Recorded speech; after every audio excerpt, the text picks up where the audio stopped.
We start by introducing a woman named Laura, and under her command, the soldiers fired several signal flares for illumination. After the flares landed, Laura nervously advanced. The soldiers quickly grabbed their weapons and aimed ahead. In the military group, it could be seen that these soldiers were all women, but there was no fear in their eyes. When roars came from the front, they refused to retreat, shouting loudly to lift morale. At this point, a group of monsters came into view. Laura immediately led the soldiers into a bloody battle against the monsters. The scene shifts to Willa, who asks her father where these monsters came from. Laura's husband, Stephen, answered that question. Many years ago, a spatial rift suddenly appeared on Earth. Monsters from another dimension traveled through this rift to Earth, frantically destroying cities and hunting humans. They not only had sharp claws and fangs, but also carried viruses in their bodies. If scratched by them, the virus would turn humans into monsters as well. But so far, that virus seems to infect only men. As the number of men decreased, the responsibility of fighting the monsters fell to the women. With her excellent leadership skills, Laura became the leader of the soldiers. When the monsters were not attacking the human camps, Laura stayed home knitting hats for her daughter Willa, or telling stories about the beauty of the world in the past. She said that the earth was colorful back then, very beautiful and peaceful. There were also many lovely animals.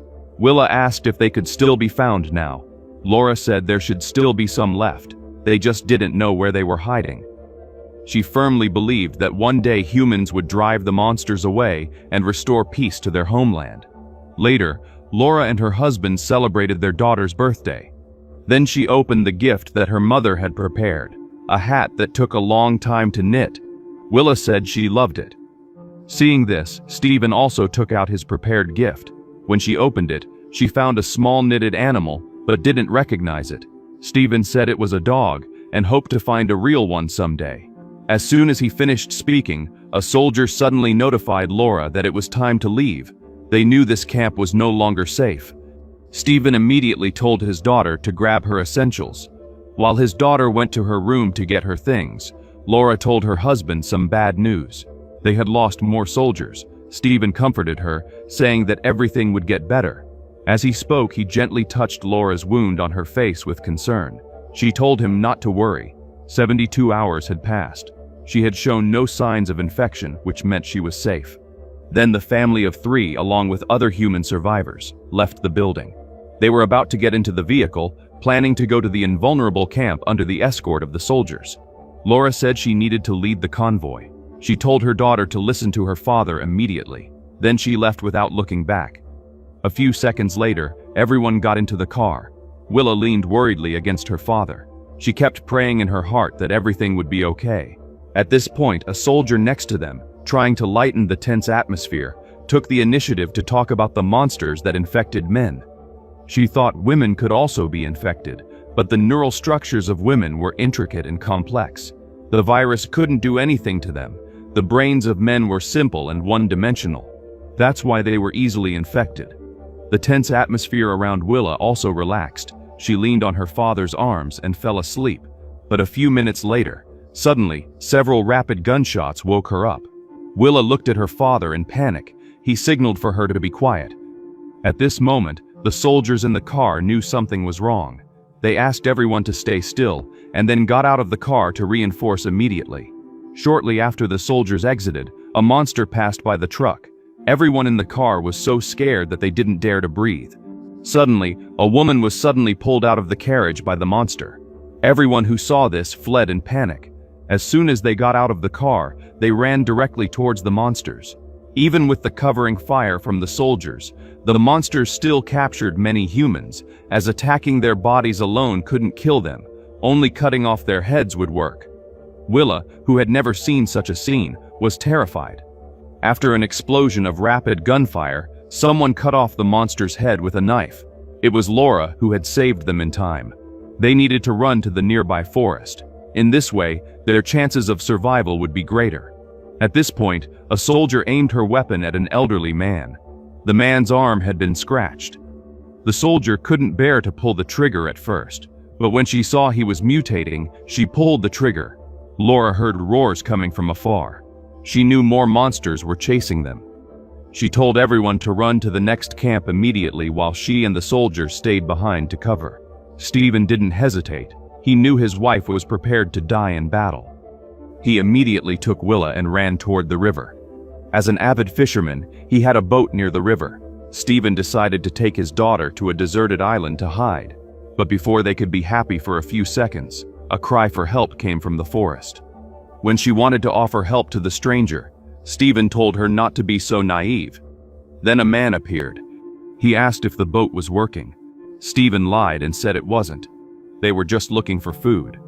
The man suddenly pulled out a gun. Stephen was frightened and agreed to take him along, but that was just to stabilize the situation. Upon seeing the man's back with wounds inflicted by a monster, Stephen knew he would mutate soon. He said he needed to get gasoline. He walked to an abandoned car. The man followed him. He didn't see Stephen pulling a dagger. After a while, Stephen returned alone to the river. He told his daughter to get out quickly. After successfully launching the boat into the water, Stephen sailed with his daughter and successfully reached a deserted island surrounded by the sea on all sides. It was relatively safe, but supplies were very scarce. That's why human survivors hadn't made it their camp. A year later, Willa looked at the sea every day, watching the endless wars, chaos, and destruction on the other side. At this point, a seagull flew over her. This was the first time Willa had seen a flying animal in her life. After counting the days, she climbed the cliff and found the seagull's nest. She found 4 eggs inside. Then she took 3 of them because there was almost nothing to eat on the island. Leaving one wouldn't prevent the seagull from reproducing. After bringing the eggs home, Willa, excited, took out her trophy to show to her father. But Stephen kept complaining. He said the cliff was too slippery. Getting bird eggs was really dangerous. Willa said she could handle it. Stephen had to tell his daughter to go back home, light a fire and fry the eggs, but Willa didn't want to cook. She wanted to chop wood to train instead. While speaking, she wanted to fight with her father. After all, Stephen was a veteran. Even though he had a chronic leg injury from his service, he still defeated Willa without much effort. After defeating his daughter, Stephen said he would continue her special training tomorrow. At night, Willa sat in front of the mirror brushing her hair, looking dejected. Stephen asked what was wrong. She said she missed her mother. Laura used to love brushing her hair more than anything. She wanted her father to style her hair similarly. Stephen also missed his wife. He tried to braid his daughter's hair the way Laura used to do. Luckily, he was quite skilled at it. Even Willa praised him, saying it was exactly like the way Laura did it. To fill his daughter with hope for the future, Stephen told her another story about a hero who killed monsters. Willa had heard this story since she was little. She had no pets to accompany her and had never watched TV or listened to the radio. But she had her father and his stories, although Stephen always exaggerated the details. He said the hero just swung his axe with all his might once, and 100 monsters were immediately sent to the underworld. After finishing the story, Stephen called his daughter to eat the seagull eggs, but she was older now and wasn't easily fooled. She knew that no one could do such a thing, and suspected that the main character in the story was actually her father. Stephen had indeed killed monsters when the rift first appeared. The monsters' weakness was their heads, while the weakness of the infected and mutated men was their brains. He was the first to discover this. The reason he kept telling this story to his daughter was that he hoped she would pass the story down so that future generations would know where the monsters came from and how humans found the hero and fought against the monsters. Just like Laura, Stephen firmly believed that one day the monsters would be expelled and the earth would return to its former vibrant state. The next day, Stephen took a box of mines to the beach. He was afraid that the monsters would evolve. Naturally, the mines could also be used to protect against humans and the infected. After successfully burying the mines, he and Willa watched the opposite coast with binoculars, observing the monsters wandering through the sea. Stephen told his daughter that the monsters actually had no eyes, but their other senses were surprisingly keen, and they would efficiently use the infected, sharing the information seen by the infected through brainwaves. Stephen smiled and said that humans were a threat to the monsters, and any threat should be eliminated. Then he took Willa for special training, because Stephen knew that one day he would leave his daughter. He couldn't protect her for the rest of her life. so Willa needed to have the ability to survive on her own. She was very promising, and her skills became more agile. The way she handled the knife also had the charm of her mother. While he was busy weeding the vegetable garden, Stephen suddenly noticed something. He quickly ran inside to surprise his daughter. Willa asked if it was an insect. Stephen opened his hand. Inside was a shiny red strawberry, but Willa didn't recognize it at all. He quickly explained and asked her to try it. As Willa held and looked closely, Stephen said he thought strawberries had been extinct for a long time. He never imagined they would grow spontaneously on this little island. It was simply a miracle. Upon hearing this, Willa asked her father to eat one as well. She found the taste surprisingly delicious. Stephen continued to tell her stories about the past. The next day, Willa ran down the mountain to fetch water from the spring. She unconsciously glanced at the beach and saw a girl, and then she screamed. The girl was attracted by the sound and quickly ran toward her, but Willa instantly panicked, terrified that the girl would trigger the mines. She shouted loudly for her to stop. Fortunately, the girl stopped just in time. Then, following Willa's instructions, she left the mined area. The girl was crying bitterly and sobbed that the monsters were simply too terrifying. Willa first took her to her secret base in a cave. After lighting a fire, Willa told her to drink some water to calm down. At this point, she noticed that the girl had an injury on her head, so she asked what had happened. The girl said it could have been from a boat collision. Her family of 3 was on their way to her grandmother's house to seek shelter. Unexpectedly, there were monsters in the water. They couldn't swim before, but now they can. Several monsters overturned their boat. Her brother and father died. Upon learning of the girl's tragic experience, Willa felt deep sympathy. She quickly took out the dry rations her father had prepared and told her to eat some if she was hungry. She had planned to go home to get more food, but the girl was very afraid. She kept pleading not to be left alone in the cave. Willa reluctantly agreed. The scene shifts, and Willa finds herself in the forest. Suddenly, quick footsteps came from behind. She quickly placed her hand on her knife, alert. The approaching person was actually her mother. Mother and daughter embraced and cried. After a few seconds, Laura insisted they leave immediately. Willa asked about her father, but Laura said humanity needed warriors. However, Stephen had a bad leg and could not fight, and someone as useless as that didn't deserve to go, they thought. Willa looked around and realized that all of this was just a dream. She gasped heavily. After calming down, she knew her father must be worried, so she quickly packed her things and went back home. As soon as she entered through the door, she startled her father, but he was happy to see her. Stephen angrily asked where she had been the night before. Willa didn't have the courage to tell the truth about the girl. She had to lie and say she got lost in the forest. She found a safe place to sleep during the night. Her father didn't doubt her. He told Willa to eat something to fill her belly. During this time, he said the canned food they brought was almost gone, and the weather was getting colder. There was nothing left to eat in the garden either. They needed to be economical to get through this. Minutes later, she asked about the weapon, and her father revealed that he had to kill the infected man who had blocked them the previous year. He then reminded her that women could also transform, but the probability was very low. Late at night, Willa confirmed that her father was sleeping deeply. She secretly got up and took the only 2 remaining cans, but after careful consideration, she put 1 can back. Then Willa ran to the cave to meet her new friend. The girl took the can and quickly ate the food eagerly. Seeing that she was almost done eating, Willa reminded her to eat sparingly, because this kind of thing was very scarce. The girl asked if she lived alone. Willa didn't have the courage to tell the truth, so she said yes. Then she took out her precious illustrated book and explained the animals inside it to the girl. These were all things they had never seen before. The world is bright and beautiful. After finishing the illustrated book, Willa told the girl another story, saying that the hero had fought for humanity. They killed the first batch of monsters. They thought the war was over. Unexpectedly, a wounded man screamed in pain. Then he mutated in front of everyone. The hero immediately swung his axe, successfully finding a way to kill the transformed monster. She believed he would close the rift later, putting an end to the suffering of all living beings. After hearing the story, the girl rekindled her hope for survival. Willa was also very happy. She gave her beloved hat to the girl. Then she hurried back home before dawn. The next day, Stephen continued training his daughter in combat. He noticed she was becoming more skilled, so he suggested playing a game with her. They played Eagle Catches Chicken.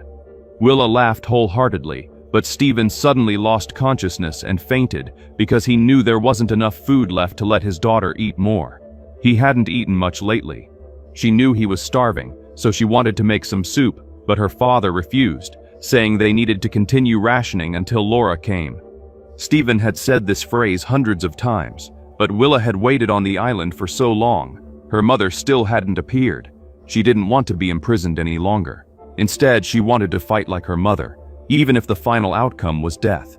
Stephen became furious, shouting that he only had one wish, that Willa live well. But after calming down, Stephen took out his old sword from the box. The moment the sword was unsheathed, Willa was overwhelmed with emotion. This was what she always dreamed of, becoming a true warrior, and having this sword was a great start. The next day, Willa wanted to show the sword to the girl, so she told her father she was going out to patrol to see if she could find some food. He told her to be careful of everything. Willa said she would be fine. Then she waved the sword and excitedly went to the cave, saying she had brought something good. But when she got near the fire, Willa froze in shock. All the treasures she had given to the girl were shattered.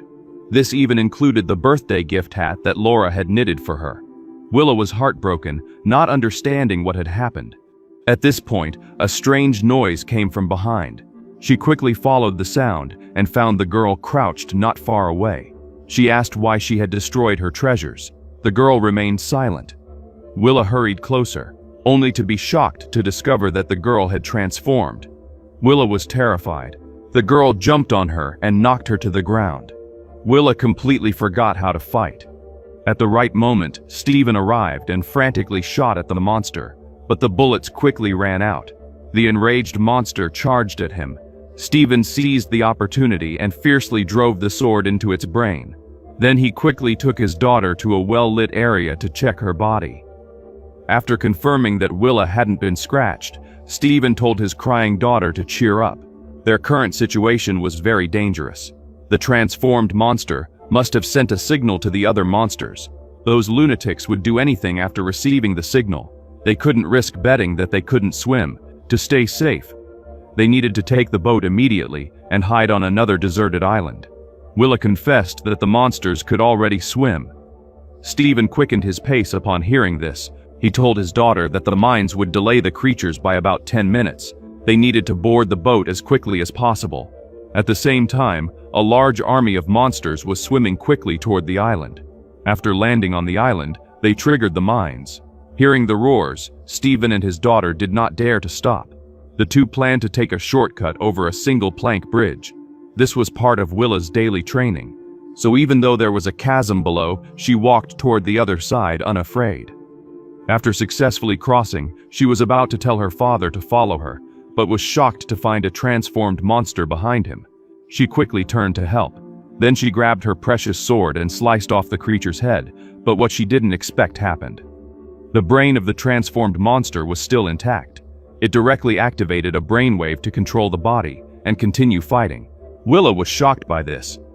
Fortunately, her father stepped on the transformed monster's head in time, crushing it, and reminded his daughter not to forget that the weakness of the transformed monster was its brain.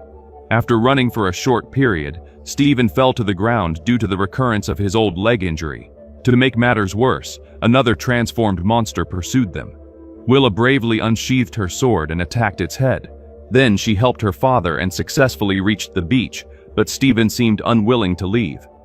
After instructing his daughter on how to start the engine, he revealed the scratch on his chest. Willa couldn't accept reality. At that point, the roars of the monster were getting closer and closer. Willa knew she had to go, so she quickly ran toward the boat. Following her father's instructions, she cut the rope that held the boat with all her might. But strangely, the boat didn't slide into the sea. Willa noticed that something was wrong with the ramp. She pushed the boat with all her strength. Fortunately, the boat really began to move, but then became completely stuck, moving only a short distance. She tried pushing the boat again, but failed. She looked desperately at her father, who was buying time, only to realize he was showing signs of mutation. She knew she could only count on herself now, so she resolutely pulled out her sword, ready to fight at any moment. Stephen looked at his finally grown-up daughter with immense relief.